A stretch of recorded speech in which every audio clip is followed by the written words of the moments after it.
Hello my dear student, कसे आहात? छानच असणार, कारण आपण सर्व कुटुंबाबरोबर वेळ घालवित आहोत. सध्याची वेळच तशी आहे आणि घरी राहणे हेच सुरक्षितही आहे. पण मुलांनो, मी कल्पना करू शकते की तुम्ही घरात राहून खूप धमाल, मस्ती, गोडधोड चमचमीत पदार्थ खाणे व खूप आराम करणे हेच सुरू आहे ना. घरात बसून काही शिकताय की नाही? चला तर मग शिकूया. मी तुमची मराठी मिस घेऊन आली आहे ऑनलाईन मराठीचा क्लास. चला तर तयार व्हा मराठीचा अभ्यास करायला.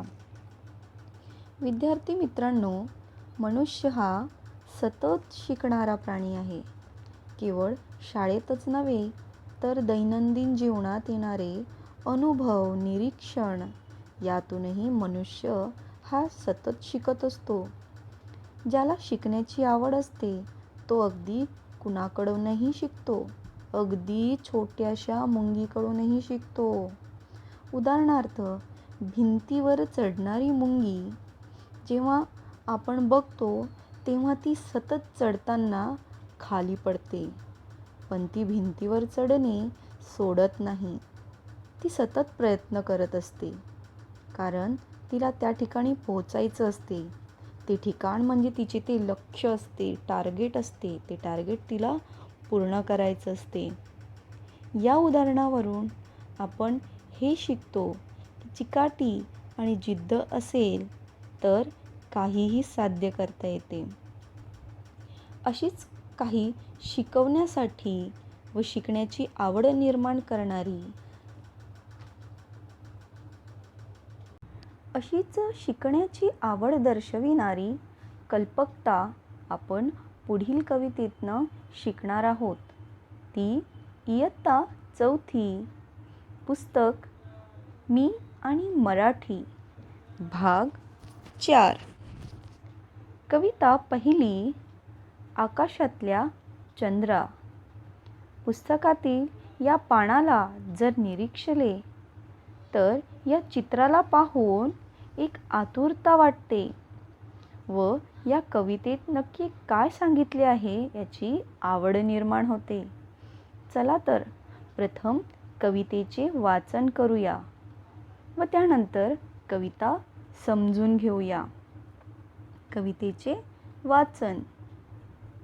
आकाशातल्या चंद्रा मला शिकव हसायला, छान छान छान मला शिकव हसायला.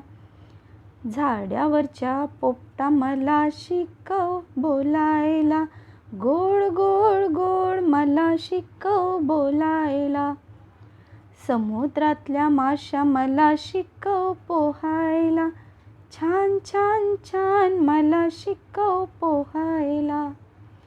जंगलातल्या मोरा मला शिकव नाचायला, थुई थुई थुई मला शिकव नाचायला. शाळेतल्या बाई मला शिकवा वाचायला, खूप खूप खूप मला शिकवा वाचायला.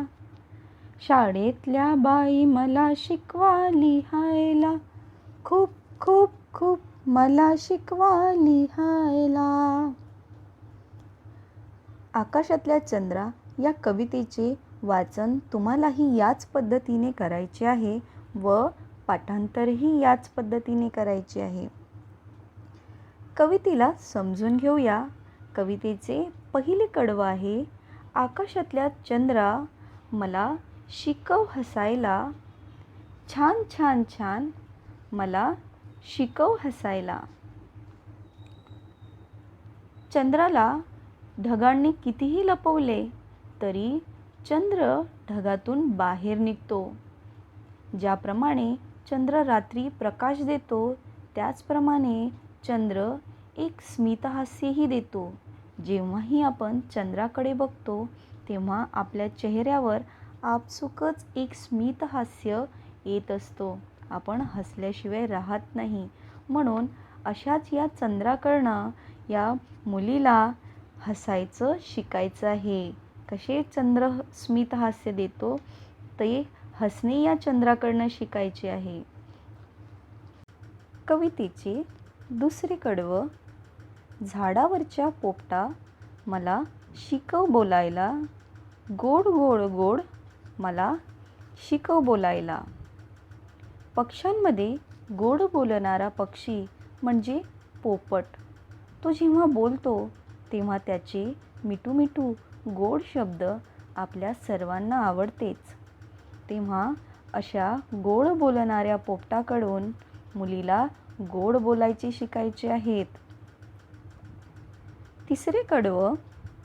समुद्रातल्या माश्या मला शिकव पोहायला, छान छान छान मला शिकव पोहायला. मनुष्य हा जमिनीवर जगणारा प्राणी आहे, पण पाण्यातील जलजीवन कसे असेल ते पाहण्यासाठी पोहायला येणे आवश्यक असते. माशांसारखे पोहायचे असेल तर माशानेच पोहायला शिकवले पाहिजे असे या कवितेत कल्पना केले आहेत. तर या मुलीला माशासारखे पाण्यामध्ये पोहायचे आहे आणि तेही त्या माशाकडूनच शिकायचे आहेत. चौथं कडवं. जंगलातल्या मोरा मला शिकव नाचायला, थुई थुई थुई मला शिकव नाचायला. जंगलात राहणारा मोर जेव्हा आपले पंख पिसारून नाचू लागतो, थिरकू लागतो, ते दृश्य अगदी मनमोहणारे असते. त्या मोराला पाहून आपल्यालाही नाचावीशी वाटते. असे थुई थुई नृत्य एक मोरासारखं दुसरं कोणी करू शकत नाही. परंतु या मुलीला, कवितेतल्या या मुलीला त्या मोरासारखे थुई थुई नाचायचे आहे आणि तेही नृत्य त्या मोराकडूनच शिकायचे आहे. म्हणून ती मुलगी मोराला इच्छा करते की मलाही मोरासारखे थुई थुई नाचायचे आहे. कवितेतील पुढील कडवे. पाचवे कडवे. शाळेतल्या बाई मला शिकवा वाचायला, खूप खूप खूप मला शिकवा वाचायला. अर्थ आहे, शिकण्याचे स्थान म्हटले की प्रथम शाळा आठवते. शाळेतल्या बाई आठवतात. शाळेतल्या बाईकडून विद्यार्थ्यांना बरंच काही शिकायला मिळते. पण बाईकडून यावेळी वाचायला शिकायचे आहे. वाचन म्हणजे शब्दांची जुळवाजुळव करणे नव्हे, तर त्याचा अर्थ समजणे, वाचनाची आवड निर्माण करणे आणि या वाचनाची अशीच आवड निर्माण करून घेण्यासाठी मुलीला बाईकडून वाचन शिकायचे आहे. म्हणून ते त्यांना म्हणते की बाई मला वाचायला शिकवा. कवितेतील शेवटचे कडवे. शाळेतल्या बाई मला शिकवा लिहायला, खूप खूप खूप मला शिकवा लिहायला. त्याचप्रमाणे बाईकडून लिहायलाही शिकायचे आहे. यापूर्वी मुलीने वाचनाची आवड दाखविली, आता ती लिखाणाचीही आवड दर्शवित आहे. वाचनावर लिखाण हे अवलंबून असते. जो जितका वाचन करेल त्याचीच लिखाणाची क्षमता वाढेल आणि अशाच प्रकारचे लिखाण या मुलीला बाईकडून शिकायचे आहे. तर मुलांनो, आपण या कवितेत एक शिकण्याची कल्पकता पाहिली आहे. ती कशी पूर्ण करायची? तर चंद्र, पोपट, मासा, मोर आणि शाळेतल्या बाई या सर्वांकडून या मुलीने आपली शिकण्याची इच्छा दर्शवलेली आहे. तिने सर्वांकडनं काय काय शिकायचं आहे हे ठरवले आहे. म्हणून या कवितेत एक शिकण्याची इच्छा दर्शविणारी ही कविता आज आपण शिकलेलो आहोत. आकाशातल्या चंद्रा ही कविता या ठिकाणी शिकवून झालेली आहे. कवितेचा सार पाहिला तर खरंच कवितेत सांगितल्याप्रमाणे शिकण्याची आवड दर्शविली आहे. त्याचप्रमाणे आपणही बरेच काही शिकत असतोच. कुटुंबातील प्रत्येक सदस्याकडून आपण शिकत असतो. त्यांच्याकडनं बरंच काही शिकण्यासारखेही असते. अगदी निसर्गातूनही आपल्याला शिकायला मिळते. पण ज्याला अजिबात काही शिकायची आवड नसेल, त्यालाही त्याची परिस्थिती बरंच काही शिकवून जाते. जर आजचंच उदाहरण घेतले तर बघा, बाहेर कोरोनासारखा विषाणू आहे आणि या कोरोनाशी कसे लढायचे ते अगदी लहान मुलांपासून तर वयस्करांपर्यंत आपण शिकलेलो आहोत. अशा या परिस्थितीत राहायला शिकलो आहोत, समायोजन करायला शिकलो आहोत. सुट्टीमध्ये बाहेर निघून खेळायच्या दिवसात घरातच जमेल तसे खेळत आहोत. स्वतःची व इतरांची आरोग्याची काळजी घ्यायला शिकलो आहोत. खरंच हा विषाणू अतिशय वाईट आहे, पण बरंच काही शिकवून जाणार आहे. सो स्टुडंट, पाहिले ना, शिकण्याची शृंखला ही कधीच संपत नाही आणि संपणारही नाही. खरे तर शिकणे हे आजन्म सुरूच राहणार आहे. चला तर पुढे कवितेत येणारे कठीण शब्द शिकूया. शब्दार्थ. मला, टू मी. शिकव, टीच. गोड, स्वीट. पोहायला, टू स्विम. बाई, टीचर. वाचायला, टू रीड. खूप, अ लॉट. लिहायला, टू राईट. अशा प्रकारे आपण शब्दार्थ पाहिले आहेत. हे शब्दार्थ तुम्हाला तुमच्या वहीमध्ये 5 वेळा लिहायचे आहे. लिखाण करण्याचे सराव तुमचे कायम सुरू राहिले पाहिजे, म्हणून हे शब्दार्थ तुम्ही लिहत राहायला पाहिजे. तर तुमचा गृहपाठ आहे, आकाशातल्या चंद्रा ही कविता तुमच्या वहीमध्ये 1 वेळा सुवाच्य अक्षरामध्ये लिहायचे आहे. विद्यार्थ्यांनो, त्याचबरोबर तुम्हाला एक प्रश्नावली दिली जाणार आहे. तीही तुम्हाला सोडवायची आहे व अभ्यासायची आहे. त्यात कवितेवर आधारित काही प्रश्न असणार आहेत. प्रत्येक प्रश्नाला 4 पर्याय दिलेले आहेत. त्यातील योग्य पर्याय निवडून तुम्हाला ते पर्याय चौकटीत लिहायचे आहेत. सो स्टुडंट, तुम्हाला या ठिकाणी एक प्रश्नावली दिसत असेल. या प्रश्नावलीमध्ये प्रश्न आहेत आणि या प्रत्येक प्रश्नाला 4 पर्याय दिलेले आहेत. त्यातील अचूक पर्याय निवडून तुम्हाला तो चौकटीमध्ये लिहायचे आहे. तर प्रश्न समजून घेऊया. प्रश्न पहिला, मुलगी आकाशातल्या चंद्राला काय शिकवायला सांगत आहे? आपण पाहिले आहे कवितेमध्ये मुलीला चंद्राकडनं काय शिकायचे आहे. तेव्हा पर्यायांमधनं बघायचे व त्या चौकटीमध्ये तो अचूक उत्तराचा पर्याय त्या चौकटीत लिहायचा आहे. त्यानंतर प्रश्न दुसरा, गोड बोलायला कोण शिकवणार आहे?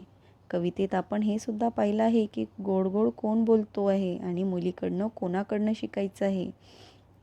तेव्हा चौकटीत त्याचा देखील अचूक पर्याय लिहायचा आहे. तिसरा प्रश्न, जंगलातील मोराकडून मुलगी काय शिकणार आहे? ते सुद्धा आपण कवितेत शिकलो आहोत. त्यात पर्यायातनं बघायचं व चौकटीत लिहायचं. प्रश्न दुसरा, त्यातील पहिला, वाचायला शिकविणाऱ्या कोण? ते पर्यायमधनं बघायचं व चौकटीत लिहायचं. त्यातलाच दुसरा, हसायला शिकविणारा. 4 पर्याय दिले आहेत, त्यातला एक पर्याय अचूक पर्याय तुम्हाला निवडायचा आहे. नाचायला शिकविणारा, हे सुद्धा योग्य पर्याय निवडून चौकटीत लिहायचे आहे. प्रश्न तिसरा, त्यातील पहिलं, समानार्थी शब्द लिहायचे आहेत. मासा ह्याचा समानार्थी शब्द, त्याचा अर्थपूर्ण शब्द कोणता आहे तो तुम्हाला या ठिकाणी लिहायचा आहे. दुसरा, नाच. नाच या शब्दाचा समानार्थी शब्द तुम्हाला पर्यायातनं बघायचा व तो चौकटीत लिहायचा आहे. खालील शब्दांचे विरुद्धार्थी शब्द लिहा. या ठिकाणी तुम्हाला विरुद्धार्थी शब्द लिहायचे आहे. पहिलं आहे हसायला. हसायलाच्या विरुद्ध काय असतं ते पर्याय निवडून लिहायचं. तर दुसरं आहे खूप. खूपचं विरुद्ध काय आहे ते आपल्याला या ठिकाणी पर्याय निवडून लिहायचं आहे. प्रश्न 5वा हा महत्त्वाचा आहे विद्यार्थ्यांनो. ते तुम्हाला वहीत लिहायचे आहे व ते लिहून नंतर दाखवायचे आहेत. आकाशातल्या चंद्रा या कवितेतील मुलीला कुणाकुणाकडून काय काय शिकायचे आहे हे स्पष्ट करा. कवितेमध्ये मुलीने कुणाकुणाकडून काय शिकायचे आहेत हे व्यक्त केले आहेत. तेच तुम्हाला या उत्तरामध्ये लिहायचे आहेत. या ठिकाणी आपण प्रश्नावली समजून घेतली आहे. तर विद्यार्थी मित्रांनो, या ठिकाणी कविता 1 आकाशातल्या चंद्रा ही आपली शिकवून झालेली आहे. ती तुम्हाला अभ्यासायची आहे, पाठांतर करायची आहे. दिलेला सर्व गृहपाठ, शब्दार्थ व दिलेली प्रश्नावली ही तुम्हाला सोडवायची आहे, लिखाणकाम करायचं आहे. शेवटचे जे प्रश्न तुम्हाला दिलेले आहेत प्रश्नावलीमध्ये तेही प्रश्न तुम्हाला तुमच्या वहीतच लिहायचे आहेत. ते मी तपासणार आहे. तर आजचा हा तास इथे संपला आहे. तोपर्यंत सुरक्षित राहा, घरात राहा, आरोग्याची काळजी घ्या. आपण पुढच्या तासाला भेटूया. तोपर्यंत धन्यवाद.